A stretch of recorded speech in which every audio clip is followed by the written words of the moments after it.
Yes, next client. Yeah, have a seat. Feel free. Habari daktari. Mzuri sana. Shida ni gani? Nimekuja tu consultation kidogo. Consultation? You can consult. Yeah, consultation. Yeah. Najua hakuna mtu atasikia. Kuna hapa ni privacy. We appreciate privacy. Yeah.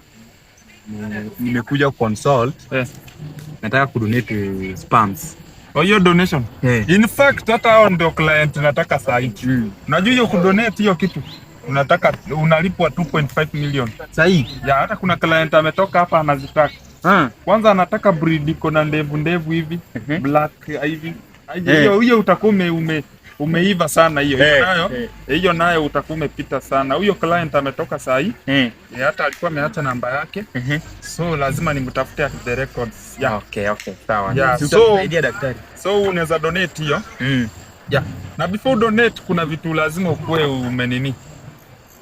Kuna vitu lazima ukue, kuna some conditions. Yeah. Mimi niko healthy. Yeah, uko healthy, unakulanga vizuri. And when last did you have sex? Daktari. Lazima hiyo tuangalie vizuri. Hiyo pia tuna consider sana. Yeah. When last? Daktari. Hautaambia mtu. Ni huku ni privacy, tuwezi ambia mtu.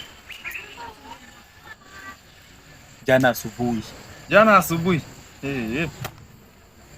Wow. Sasa hiyo chance nayo imekupita. Hiyo ni mbaya. Hiyo imekupita.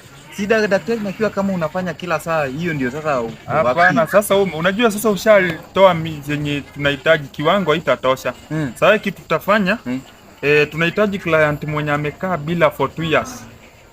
Ya go and abstain for the next 2 years. Daktari, alafu kuje hiyo chance ishakupita. Hiyo haiwezekani. Siwezi kusaidia. Anaomba usitoe hata nusu hata ya 50k. Iwezi. Daktari, sina kazi na Toka hapa. Nisaidie daktari. Next client, toka hapa. 2 years ndo ukuje. Next client.